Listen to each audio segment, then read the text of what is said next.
Chapter 25. The first time the Unteachables go to Sonic is the day of the state science assessment. We don't know if we'll be able to celebrate how we did, but we can definitely celebrate the fact that it's over and we survived. Plus, Parker has his family's pickup, so we can use the drive-thru. Of course, he's not allowed to have passengers except his grandmother, so we have to walk and meet him there. But we can drink our slushies and sodas in the flatbed, lounging among the bushel baskets of potatoes and onions. It's pretty fun. So we go back a couple of days later when the weather's still nice.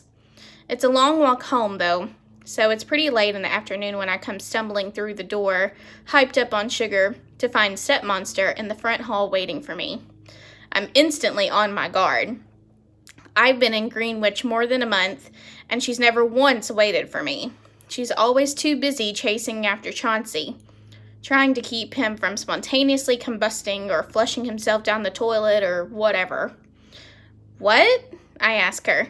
Your school called, she tells me grimly. Or maybe I should say, a school called, since you don't really go there.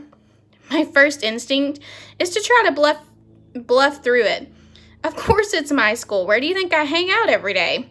Save it, Kiana. It's all out in the open now. That science exam you've been working so hard on, they graded your test but couldn't find a student to match it to. They called us because we're the only Rubinis in Greenwich. You're busted. The science test. I should have known. Just because Mr. Kermit never checks his class list doesn't mean nobody else checks theirs. I kick off my sneakers and stomp into the living room. Wouldn't you know it, Chauncey is fast asleep in his playpen. The one time I need him awake and alert, ripping the curtains down, he fails me. It's not my fault, I complain. You left me alone on the first day of school, so I found a class and stayed there. Believe it or not, Stepmonster actually looks a little bit ashamed. I'm sorry. I should have been a little more on top of things, but your education isn't a game, and a school is more than a drop-in center where you can come and go as you please. Why in a million years would you think you could get away with this? Because nobody cares about me, I explode. If you did, you wouldn't have flaked off before making sure I got registered. And anyway, what difference does it make? My real school is in LA. Nobody's going to sweat what happened during the few weeks I was here. This isn't my home. It's just a place to park me until Mom gets done in Utah. For a split second, Stepmonster looks as if she's about to cry. But she doesn't. I'll always appreciate her for that, because I definitely would have cried too. Dad and I know you live with your mom, she says at last, but this is your home too, and we're your family. I peer over at her. She really thinks that? News to me. I mean, she's always nice when she isn't too distracted by her kid, who admittedly is a full-time job, but family? So what happens now? I ask in a small voice. I do what I should have done on day one, she decides. I'm going to the school to get you properly registered.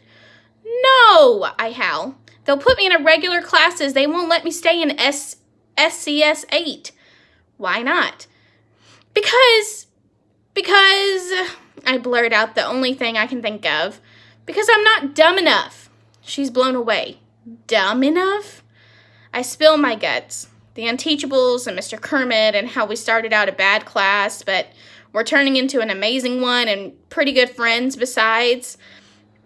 Stepmonster listens to my sob story, and the longer I go on, the more stunned she seems. By the time I get to the end of it, Chauncey is awake. But instead of fussing, he's watching me through the mesh of playpen, listening intently like he can't wait to hear how it all turns out. Stepmonster looks me straight in the eye. If that's the class you want, that's the class you're going to be in, unteachable or not. I jump up and wrap my arms around her. I don't know if she's expected it, but I definitely didn't. It's a weird moment, but not totally in a bad way. Chauncey isn't a big fan of that. He screams his head off. I pull back. You'd better go get him. In his mind, hugging privileges are his and his alone. She laughs. You're probably right. And by the way, I don't think you're unteachable. That science test, the school says you aced it.